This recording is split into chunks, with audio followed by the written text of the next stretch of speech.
pakailah hidupku selagi aku masih kuat. Bila saatnya nanti ku tak berdaya lagi, hidup ini sudah jadi berkat. Berkata-kata itu sebenarnya bukanlah satu pekerjaan yang berat. Tetapi jujur kita bahwa sering juga untuk menjaga perkataan kita itu supaya dari bibir mulut kita ini keluar kata-kata yang memberkati, itu yang sering sulit. Nah, saya satu waktu sesudah selesai kita belajar tentang kuasa perkataan, kira-kira 2 bulan yang lalu, saya tanya seseorang di komplek ini, gimana? Semua di komplek ini udah pakai gelang? Saya bilang. Lalu mereka bilang, kemarin ya udah, sekarang nggak lagi. Katanya. Kenapa? Aku bilang, habis. Ya, lalap pindah nih. Lalap pindah. Jadi katanya bisa 50 kali satu hari. Sebentar lagi dia bersungut-sungut, pindah lagi. Sebentar lagi marah lagi, pindah lagi. Sebentar lagi cikurak lagi, pindah lagi. Pindah lalap, pindah lalap. Akhirnya bosan. Saya bilang justru itulah kesalahannya. Aturan biarpun 50 kali enggak apa. Nanti kan paling enggak seminggu kemudian udah 40 kali. 2 minggu lagi mungkin udah 20 kali. Sebulan kemudian mungkin ya 1 hari mungkin tinggal 5 kali. Sehingga lama-lama kita bisa berhasil menang atas mulut kita. Sebab mulut kita ini berpengaruh atas seluruh kehidupan kita.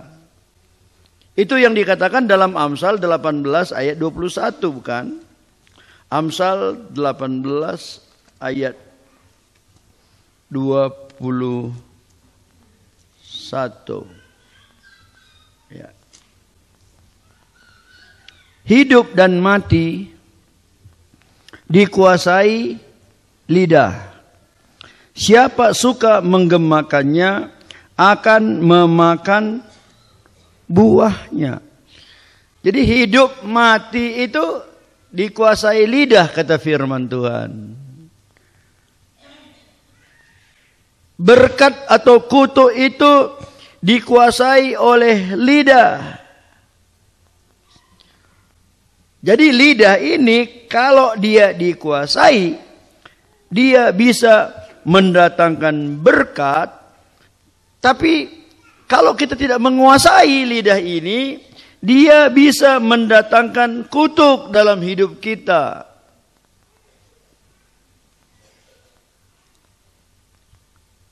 Ada keluarga yang gini, nggak pernah beres. Hari ini damai, besok berkelahi lagi. Lusa berkelahi, damai lagi. Besoknya berkelahi lagi. Terus damai lagi, berkelahi lagi. Itu aja kerjanya terus sepanjang umur hidupnya. Kadang-kadang heran kita sebab si yang dua ini bukan orang yang nggak percaya. Orang yang percaya, orang yang rajin ke gereja, orang yang mengasihi Tuhan. Tapi kok bisa hidupnya gitu ya. Akhirnya waktu konseling dicarilah, dikorek-korek. Dari mana, gimana, di mana ini asalnya ini? Kok bisa begitu terus, kok bisa begitu terus. Akhirnya dapat ketemu gitu. Dari mana?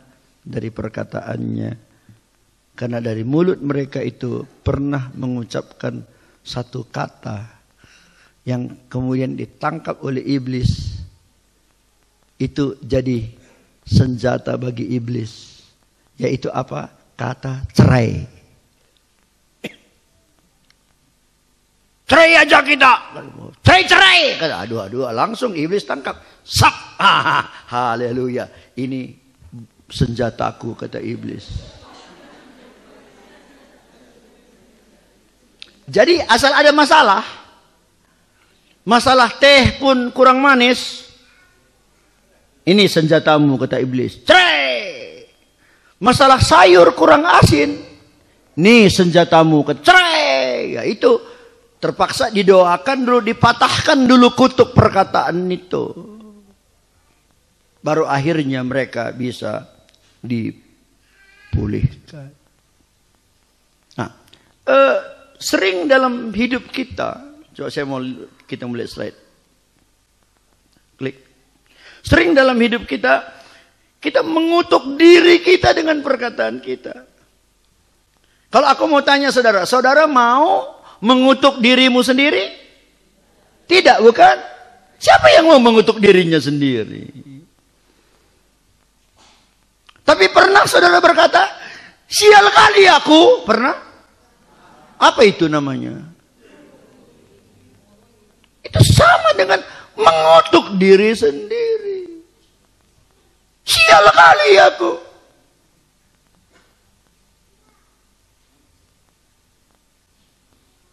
Jadi itu maka kita mau belajar tentang prinsip ini. Karena melalui perkataan-perkataan kita dapat mengalirkan atau menghalangi janji-janji Tuhan atas hidup kita. Terserah. Mau janji Tuhan itu mengalir atau mau janji Tuhan itu terhalang, terserah.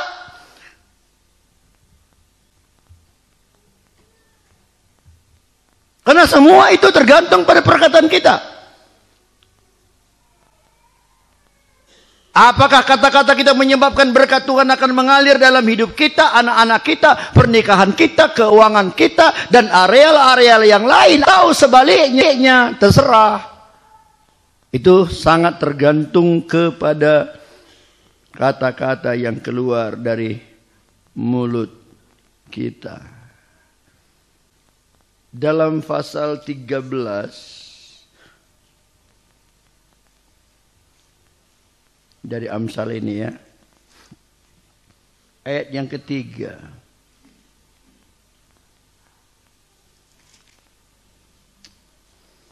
Siapa menjaga mulutnya, memelihara nyawanya.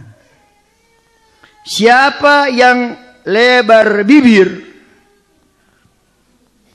akan ditimpa kebinasaan. Nah, coba lihat sebelah dulu. Bibirnya lebar enggak? Coba. Hah? Gimana kira-kira, lebar enggak bibirnya?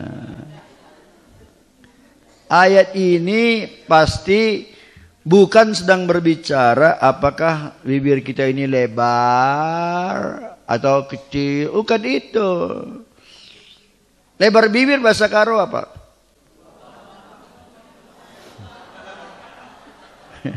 Belang baba. Orang yang mana yang selalu kita bilang belang baba? Hah?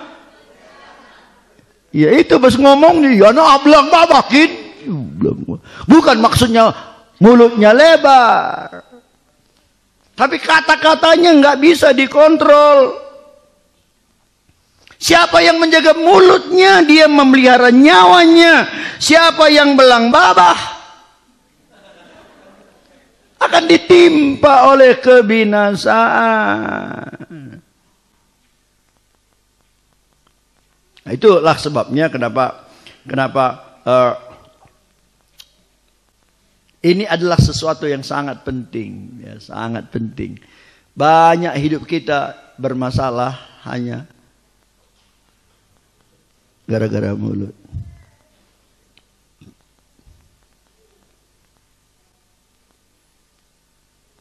Aku pernah konseling di satu keluarga.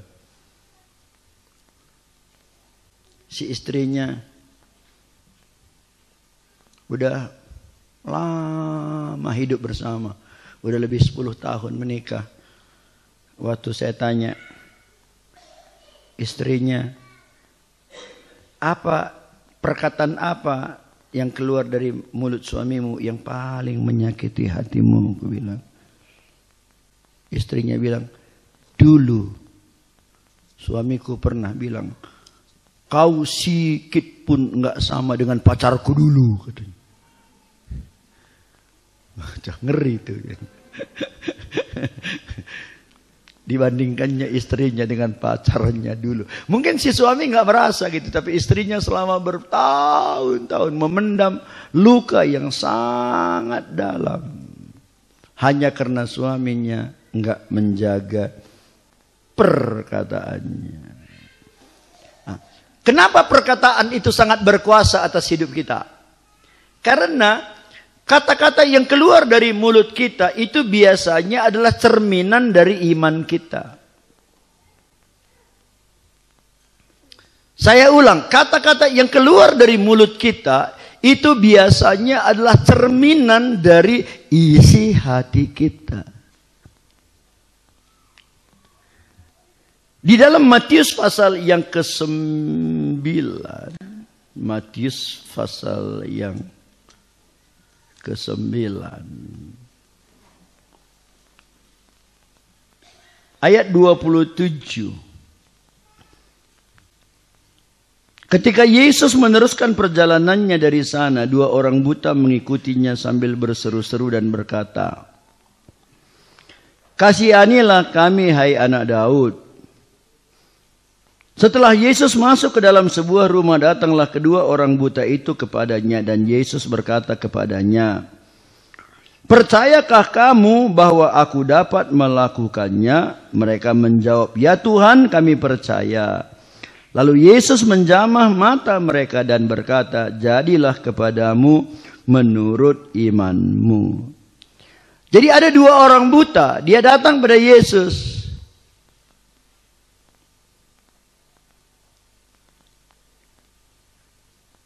Dan dia berkata sama Yesus, "Kasihanilah kami, hai anak Daud."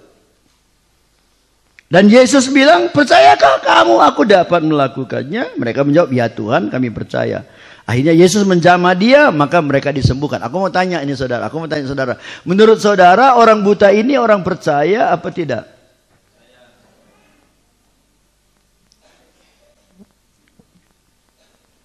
Tolonglah, kalau jawabnya itu jawab yang baik-baik.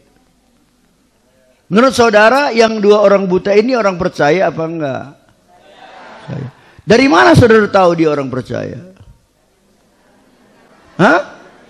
Dari perkataannya. Kalau Yesus tanya, "Percayakah kamu?" Hehehe katanya. Kita nggak tahu dia percaya apa enggak. Kita berkata mereka adalah orang yang percaya. Dari mana kita tahu? Dari perkataannya.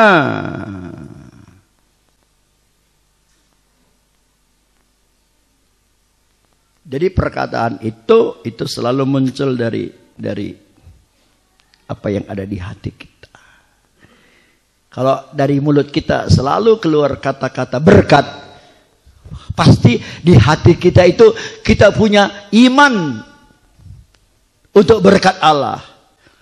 Tapi kalau dari mulut kita selalu keluar kata-kata keluhan, sungut-sungut, ngomel, engkul cipi. Apa bahasa Indonesia engkul cipi?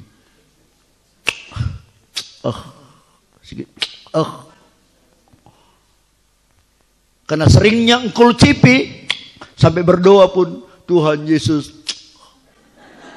aku datang padamu Tuhan."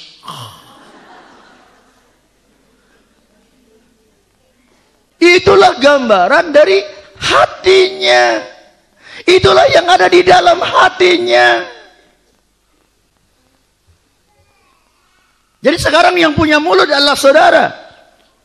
Saudara mau kata-katamu keluar jadi berkat atau jadi kutuk, terserah.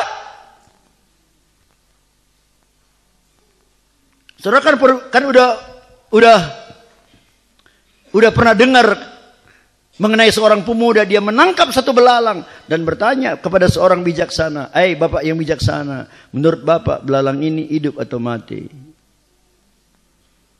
Dan orang bijaksana bilang, "Anak muda, kalau itu mah terserah kau. Kalau kau bilang hidup, kau penjet, mati. Kalau kau bilang mati, kau lepaskan hidup.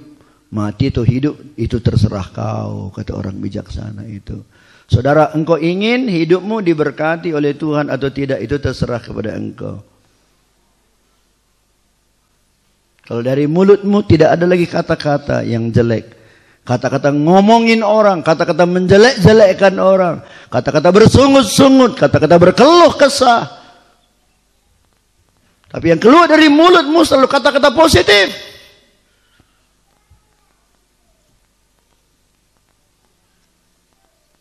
Aku percaya berkat-berkat Tuhan akan datang. Berapa hari yang lalu istriku mengeluh. Hilang sepatuku sebelah katanya. Mahal lagi katanya.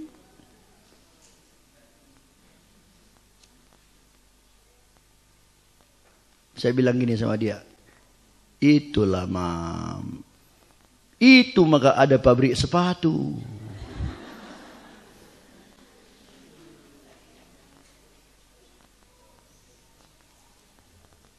Lagi pula, untuk apalah kamu susah-susah?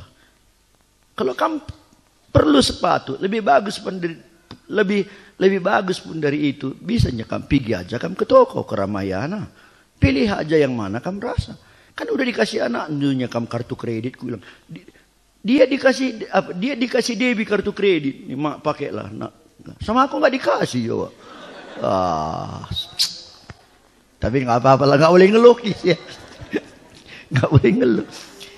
Udah dikasih dia kartu kredit ini mah kalau mama belanja pakai aja ini Pak. Mak katanya. Kalau sampai 1,5 juta mama pakai aja, nggak usah bilang-bilang. Tapi kalau lebih daripada itu telepon aku katanya. Supaya ditambah lagi. Jadi untuk apa lagi pusing-pusing kan?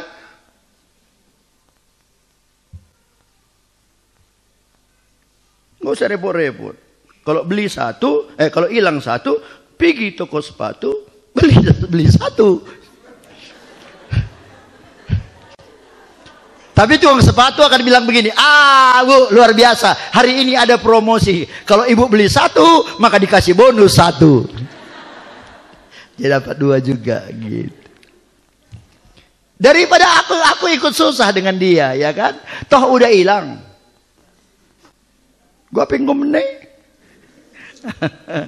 Tapi maksud saya, kalau dari bibir mulut kita itu selalu keluar kata-kata yang positif.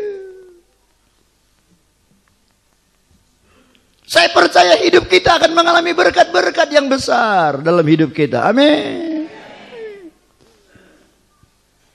Istri saya bilang, aduh, anggota kita yang di sana kawin pula dia diberkati di GBKP katanya kan.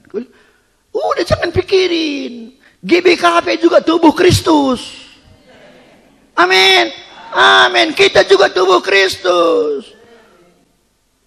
Gus Dur aja memang bilang, emangnya gua pikirin katanya kan. Gus Dur, apalagi kita anak-anak Tuhan. Amin. Kita anak Tuhan kan luar biasa. Amin. Aku tadi di pintu gerbang waktu datang Bulang. Datang dia masuk. Bulang ini yang pakai peci ini depan nih. Dia bilang. Dia kan baru dibaptis hari Kamis lalu. Tedis kamu Bulang. Tedis. Wow, luar biasa Bulang ini. Haleluya. Puji Tuhan. Hanya sambil berdiri 1 menit dia bersaksi pada saya. Dia bilang, luar biasa Kempu katanya. Bulang ini. Tidak begu katanya. Banyak kali begu katanya. Terus aku dulu kan agama lain katanya kan. Jadi ngucaplah aku katanya. Ngucap dia ngusir begu-begu itu. Iya, kai pelang sip saja bendelina aku katanya gitu. Terus aku bilang, enggak tahu kau aku anak Yesus, langsung kejeput krina katanya. Langsung lari semua. Kita anak Yesus luar biasa. Amin. Wah, luar biasa. Kita beda dengan orang yang lain. Tapi berkat-berkat itu muncul dipengaruhi oleh kata-kata yang keluar dari bibir mulut kita. Ya. Jadi iman tuh bisa positif, bisa negatif, ya kan? Jadi apa yang ada di dalam keluar dari mulut kita. Jadi itu makanya kita mesti belajar selalu mengucapkan kata-kata yang positif.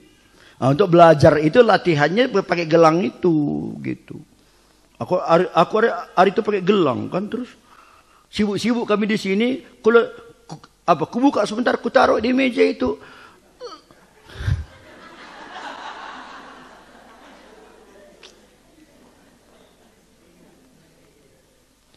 Langsung gak kelihatan. Aku tanya, siapa ambil gelangku? Siapa ambil gelangku? Katanya. Terus adik bilang, Bora katanya. Aku cari, Bor, kau ambil gelangku ya? Untukku ya om, bagus kurasa katanya. Ya.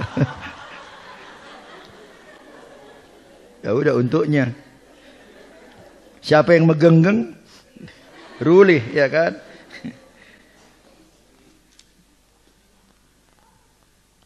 Dalam bilangan pasal yang ke-14, ya, bilangan pasal 14 ayat 27 dan 28. Bilangan 14, 27 dan 28. Berapa lama lagi umat yang jahat ini akan bersungut-sungut kepadaku? Segala sesuatu yang disungut-sungutkan orang Israel kepadaku telah kudengar. Katakanlah kepada mereka, demi aku yang hidup demikianlah firman Tuhan bahwasanya. Sama-sama baca. Seperti yang kamu katakan di hadapanku, demikianlah akan kulakukan kepadamu. Apa yang Tuhan akan lakukan? Seperti apa yang kamu katakan.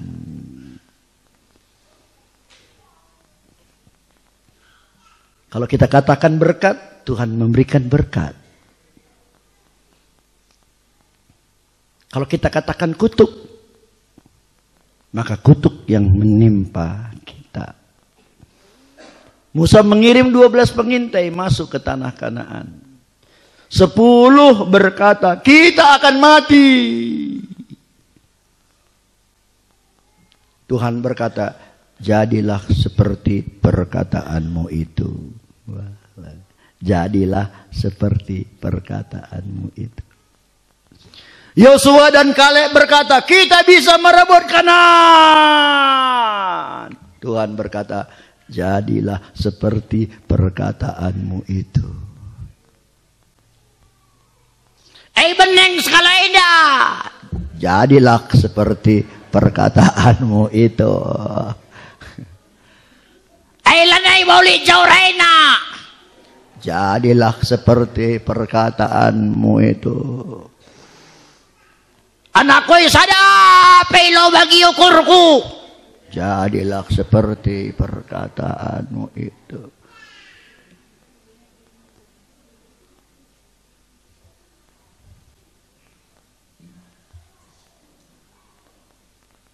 Di ayat 2 dari bilangan 14. Bersungut-sungutlah semua orang Israel kepada Musa dan Harun dan segenap umat itu.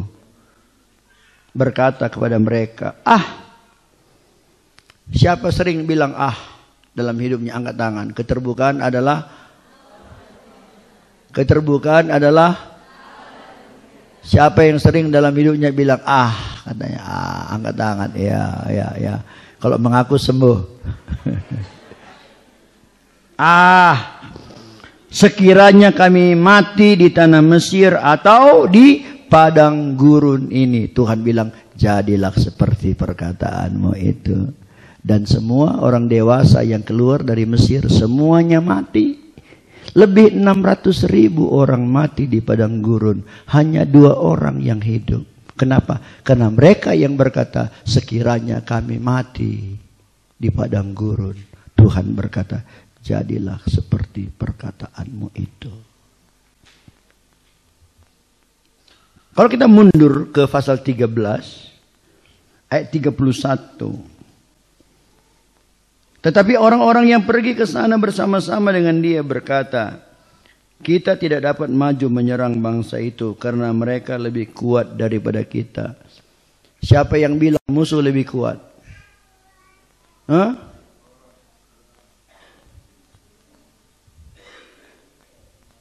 Mereka yang bilang musuh lebih kuat. Padahal musuhnya di sana, di seberang, udah gemetar. Jujur, takut kan begu? Mana lebih kuat, begu apa kita? Lalu kenapa kamu takut? aturan bego yang takut sama kita, ya kan? Ngorah orang ngorah anggota orang labora, awas, minggir kita katanya, ya kan? Dia yang takut sama kita. Ini kok terbalik, ini orang ini gitu. Ayat 32, mereka juga menyampaikan kepada orang Israel kabar busuk. Wah, ini seringkali dari mulut kita itu keluar kata-kata busuk. Dari mana saudara bisa tahu? Kalau aku tanya sekarang, sering dari mulut saudara keluar kata busuk? Oh enggak. Kalau gitu buktikan dong pakai gelang. Baru-baru ketahuan keluar kata busuk apa enggak. Karena tiap pindah berarti, nah itulah. Tentang negeri yang diintai mereka dengan berkata, negeri yang telah kami lalui untuk diintai adalah satu negeri yang memakan penduduknya. Dan semua orang yang kami lihat di sana adalah orang-orang yang tinggi-tinggi perawakannya. Coba mereka mengasih laporan busuk, laporan nggak benar. Di dunia ini tidak ada satu suku bangsa yang memakan penduduknya sendiri, nggak ada. Kalaupun mereka kanibal, pasti yang dimakan musuh. Kalau bangsanya sendiri dimakan, habislah bangsa itu.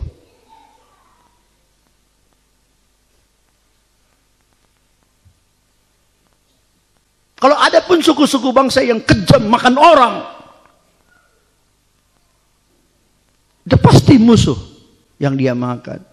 Tapi mereka ini sengaja nakut-nakutin supaya semua orang takut, nggak jadi nyeberang. Orang kerjaannya nyampaikan kabar busuk. 33. Juga kami lihat di sana orang-orang raksasa, orang enak yang berasal dari orang-orang raksasa, dan kami lihat diri kami seperti belalang, dan demikian juga mereka terhadap kami. Siapa yang bilang mereka belalang? Dia sendiri. Jangan lupa dulu orang suka makan belalang. Aku dulu waktu kecil aku masih ingat, adikku kencang rani, udah panen, wah, sambil jaga-jaga padi di ladang, itu banyak kali itu belalang. Kalau terbang-terbang, aku tak sama siapa, kawan sama adikku mungkin, kami cari, kalau udah tangkap belalang, kami buang kakinya, buang kepalanya, dipanggang, kami makan, enak juga. Siapa sini pernah makan belalang? Coba angkat tangan. Oh, banyak ya, wah, banyak. Orang waktu itu pun gitu, makan belalang.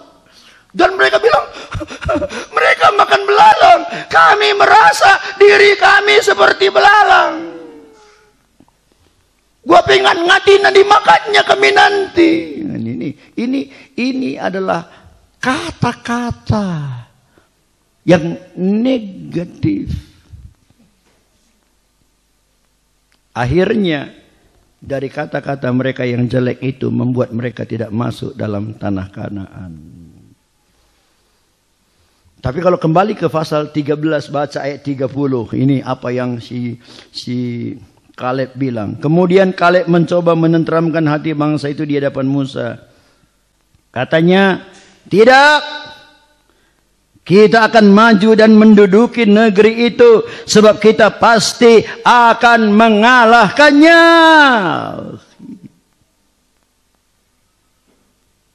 Inilah kata-kata berkah. Dengar saudara, kalaupun kesehatan saudara tidak baik, kalaupun ekonomi saudara tidak baik, makan aja terancam, pakaian yang layak aja nggak punya, belajar jangan mengeluh, jangan bersungut-sungut. Ucapkan, aku yakin, biarpun begini, kalau aku ikut Tuhan dengan setia, aku pasti diberkati oleh Tuhan. Sedangkan nyawanya sendiri mau dia berikan, apalagi yang lain. Ucapkan kata-kata positif.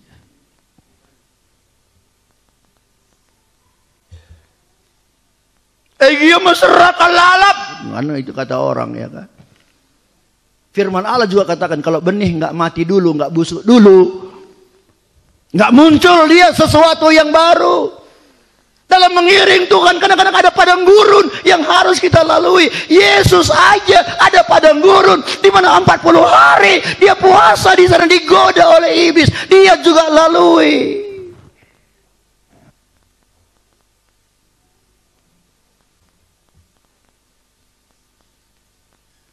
Kalau ada badai pencobaan dalam hidup kita, biar dari mulut kita berkata, ini hanya lembah. Tidak ada jalan menurun yang tidak ada habisnya. Di mana di dunia ini ada jalan menurun yang enggak habis-habis. Bisa kamu tunjukkan saya di dunia ini ada jalan menurun yang enggak ada habis-habisnya?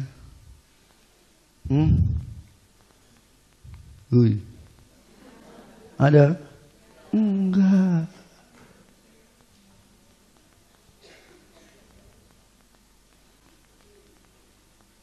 Ada jalan menurun. Tapi saatnya Tuhan bilang, oke, udah cukup nakku. Dan dia akan mulai membawa kita naik, naik, naik, naik. Enggak usah mengeluh. Bilang sebelahnya, jangan mengeluh lagi kawan, bilang.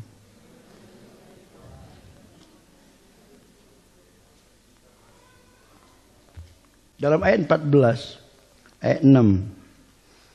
Tetapi Yosua bin Nun dan Kaleb bin Yefune yang termasuk orang-orang yang telah mengintai negeri itu mengoyakkan pakaiannya dan berkata kepada segenap umat Israel, negeri yang kami lalui untuk diintai itu adalah luar biasa baiknya. Jika Tuhan berkenan kepada kita, maka Ia akan membawa kita masuk ke negeri itu dan akan memberikannya pada kita satu negeri yang berlimpah-limpah susu dan madunya. Hanya janganlah memberontak kepada Tuhan dan janganlah takut kepada bangsa negeri itu, sebab mereka akan kita telan habis. Yang 10 bilang, kita akan ditelan habis.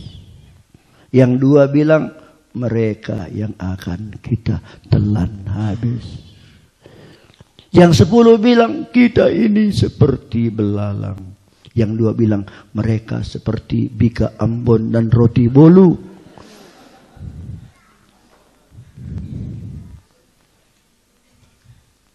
Kita ini ginting lapanna kapak.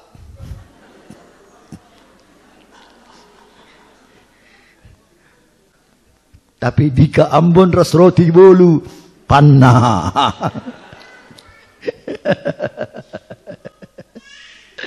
Ini dia kata-kata yang positif.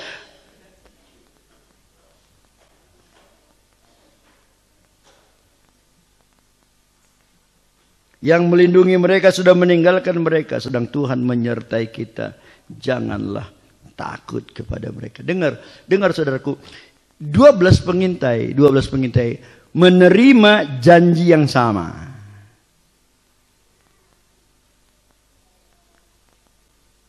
Tapi lidah mereka, kata-kata mereka yang membuat mereka mengalami kehidupan yang berbeda.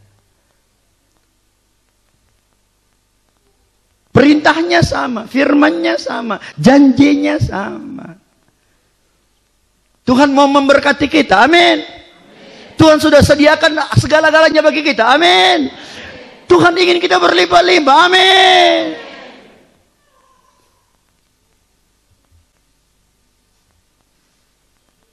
Aku punya pengalaman unik. Waktu aku hari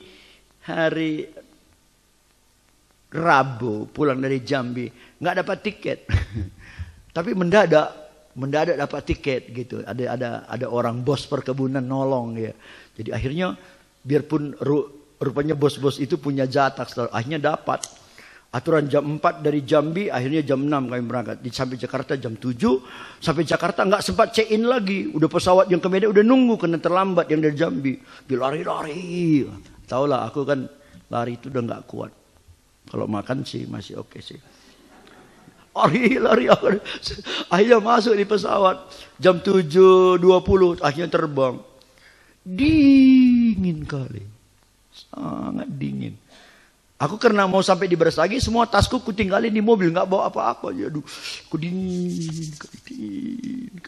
Nggak tahan aku dingin gitu. Lalu aku mulai berdoa. Tuhan, boleh nggak aku minta Tuhan? Tolonglah bikin supaya aku jangan terlalu merasa dingin gitu. Lucu ya, ini kan doa kan lucu. Di udara dingin kali. Habis di udara sana kan sampai berapa derajat ya? Bisa 0 derajat. Dingin kali betul lah punya. Aku udah nggak tahu harus berbuat apa. Udah cirempu aku. Kakiku udah aku naikkan di kursi dingin. Aku mulai berdoa, Tuhan, tolonglah supaya aku nggak merasa dingin. Lalu aku ingat orang-orang Buddha di Himalaya sana. Itu biksu-biksu Buddha, mereka bisa naik ke gunung Himalaya pakai baju tipis saja, dan mereka nggak rasa dingin.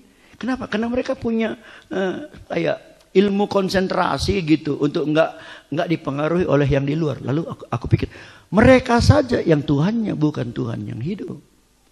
Bisa nggak dingin di tempat dingin. Tuhan, aku punya Tuhan yang besar. Tuhan pencipta langit dan bumi. Masa aku nggak bisa menikmati satu suasana di mana aku nggak merasa dingin, Tuhan? Aku yakin Engkau bisa. Tidak ada yang mustahil bagimu, Tuhan. Dan aku hamba-Mu, mohon Tuhan kalau bisa aku nggak merasa dingin.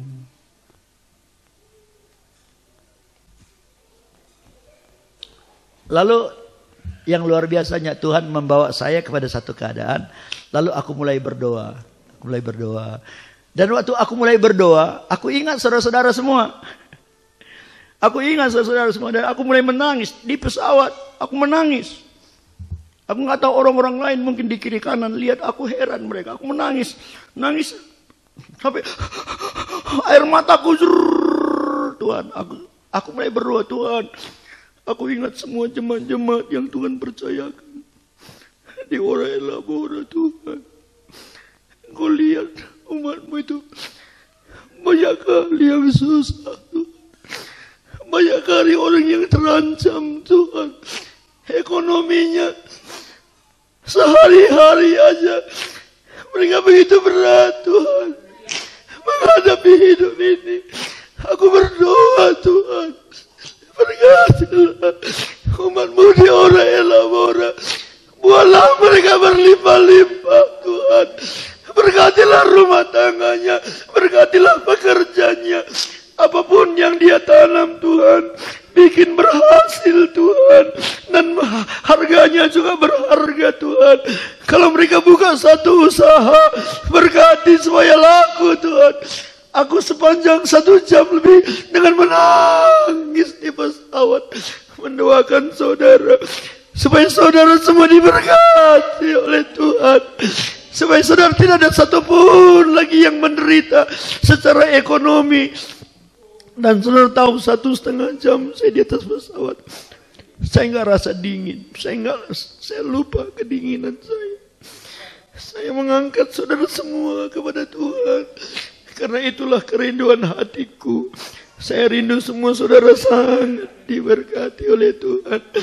Saya rindu supaya bisa mengalami kelimpahan dalam Tuhan. Supaya orang lain boleh melihat bahwa di tempat ini ada kuasa Allah yang merubah bukan hanya hidup rohani saudara, tapi sampai ekonomi saudara, rumah tangga saudara akan diberkati oleh Tuhan.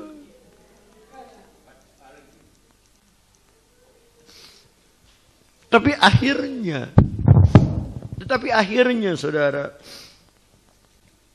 sama seperti 12 pengintai, mereka menerima janji yang sama. Tapi apa yang mereka alami?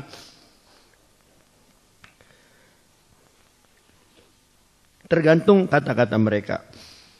Mereka akhirnya berbeda, hidup mereka berbeda. Yang 10 mati di padang gurun. Yang 2 masuk di tanah Kanaan. Itu tergantung pada bagaimana mereka mengucapkan kata-kata. Ayo belajar, pegang ini firman Tuhan ini. Bahwa saudara bisa diberkati oleh Tuhan. Modalnya nggak sulit kok. Kalau perlu uang tadi, saudara mungkin nggak punya uang. Kalau perlu emas tadi, mungkin saudara nggak punya emas. Tapi modalnya ini, jaga kata-kata kita. Belajar jadi anak Tuhan yang gak mengeluh lagi. Biarpun ada percobaan, kita belajar tersenyum. Kita berkata, terima kasih Tuhan. Di balik percobaan, pasti akan ada mujizat. Kalau sudah kekurangan, gak usah mengeluh.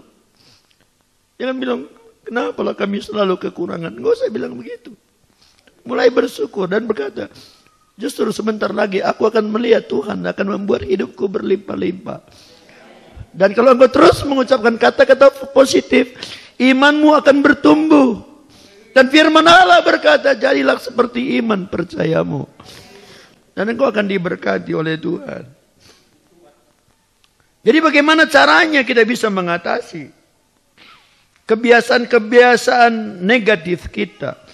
Ya, kebiasaan-kebiasaan negatif kita. Itu yang dikatakan dalam Wahyu pasal 12 ayat 10 dan 11. Bahwa setiap ada pikiran negatif dalam pikiran kita. Kita berkata bahwa Yesus telah menumpahkan darahnya untuk aku. Jadi kita ini hebat, kita ini luar biasa. Kalau Tuhan hanya mau mati untuk kita. Bukankah berarti kita sangat penting di hadapan Tuhan? Ada juga ibu-ibu yang berkata, aku mau mati untuk anakku. Berarti anaknya itu sesuatu yang penting sekali baginya. Dan kalau Tuhan mau mati untuk saudara, Tuhan mau mati untuk saya. Bukankah kita ini sangat berarti di hadapan Tuhan? Bukankah kita ini sangat berharga untuk Tuhan? Dan dari mulut kita bisa berkata, aku ini luar biasa di mata Tuhan. Karena Tuhan sudah mau menumpahkan darahnya untuk aku. Hari ini ada perjamuan kudus, di mana kita bisa bersekutu dengan tubuh dan darah Tuhan. Kita berkata, terima kasih Tuhan, Engkau mau menumpahkan darahmu untukku. Dan oleh perkataan kesaksian kita bersaksi bahwa kita memiliki Yesus yang luar biasa. Ini Bulang tadi udah berkata, waktu dia berkata, aku lagi tamu, aku anak Yesus. Apa kau tidak tahu aku ini milik Yesus? Maka iblis lari daripadanya. Dari mulut kita harus keluar perkataan kesaksian. Bicara selalu tentang Tuhan yang baik. Tuhan yang maha besar.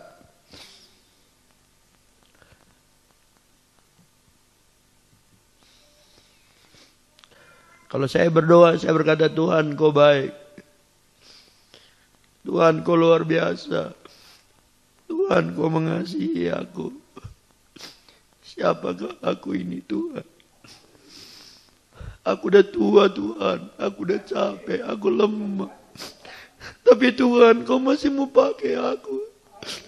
Terima kasih Tuhan. Tidak ada yang sama seperti Engkau. Sebenarnya aku tidak layak Tuhan. Sebenarnya aku lemah Tuhan. Aku banyak kekurangan. Orang lain mungkin melihat aku berbeda. Tapi aku kenal siapa diriku. Aku orang yang tidak berdaya. Aku orang yang hancur. Aku orang yang gak ada apa-apanya. Aku ada hanya karena kasih karunia-Mu Tuhan. Aku bersyukur padamu Tuhan. Kita mulai bersyukur pada Tuhan atas semua kasih karunia-Nya kepada kita. Bagaimanapun keadaan kita. Apapun yang Tuhan izinkan, kita bersyukur. Kita bersyukur. Apalagi mengingat dosa kita yang begitu banyak. Begitu banyaknya salah kita. Tiap hari salah lagi. Tiap hari salah lagi. Tiap hari salah lagi. Tiap hari salah lagi. Tapi Tuhan selalu berkata, aku ampuni engkau anakku. Aku ampuni engkau anakku. Aku ampuni engkau anakku. Dan dari mulut kita biarlah kita belajar memuji, memuliakan nama Tuhan. Kita bersyukur kepadanya. Firman Allah katakan Allah bertakhta di atas pujian. Amin. Kalau dari mulut kita selalu keluar kata-kata pujian, Allah bertakhta di sana. Tapi tahukah saudara bahwa iblis dia bertakhta di tengah-tengah sungut-sungutan. Kalau kita mengeluh, kalau kita menggerutu, kalau kita marah-marah, maka iblis yang bertakhta di sana. Dan iblis dia sedang menunggu. Kalau engkau mengeluh, engkau marah-marah, engkau menggerutu, engkau ngomel, engkau sibuk ngomongin orang yang lain, maka iblis berkata, inilah takhtaku. Dan dia menghalangi berkat-berkat Tuhan atas kehidupanmu. Tapi engkau bisa mengalahkannya dengan perkataan kesaksian, dengan selalu mengucapkan syukur, mulutmu selalu memuji-muji nama Tuhan, maka pasti berkat-berkat Tuhan akan dicurahkan di atas kehidupan kita. Firman Tuhan katakan lidah itu seperti api. Semua kita perlu api. Tapi api itu hanya bisa bermanfaat kalau dia dijaga, kalau dia dipelihara. Kalau api itu dibiarkan aja, nggak dijaga, maka dia justru akan bisa menghancurkan kita, akan membakar rumah kita, akan membakar semua harta benda kita, akan menghancurkan segala sesuatu yang ada pada kita. Tapi kalau api itu kita jaga, dia bisa masak nasi untuk kita, masak air minum untuk kita, masak air mandi untuk kita. Aku berdoa hari ini, saudara-saudara. Aku berdoa hari ini bagi saudara semua. Tuhan menolong saudara. Betul, keluar dari hatiku. Kalau saudara ingin diberkati oleh Tuhan, ayo mulai latihan. Pakai gelang. Mulai latihan. Mungkin satu hari sering harus pindah, tapi enggak apa-apa. Itu latihan, itu latihan. Kemarin kami baru selesai dengan ESC. Hari Senin, Selasa, Rabu kami ESC di Jambi. 80 hamba-hamba Tuhan, majelis daerah, majelis wilayah, dan gembala-gembala GPDI semua masuk ESC. Di sana mereka latihan, disuruh push up, dikasih disiplin. Kemarin di sini 180 orang hamba-hamba Tuhan dari bermacam gereja. Latihan di sini supaya apa? Supaya mereka bisa jadi hamba Tuhan yang berbeda. Saya berkata kepada saudara, ayo kita belajar, kita belajar, kita belajar. Ya, kalau nggak punya gelang, pakai pita, pakai apa aja, belajar supaya kita makin hari makin baik. Jangan bosan kalau selalu harus pindah-pindah, nggak apa-apa. Kita sedang belajar sesuatu, tapi makin lama makin kurang, makin lama makin kurang. Akhirnya kita berhasil menjaga bibir mulut kita ini, dan dari sana tidak ada lagi kata-kata kutuk, tapi yang keluar kata-kata berkat. Setiap kata-kata berkat keluar dari mulut kita, maka berkat Allah akan dicurahkan.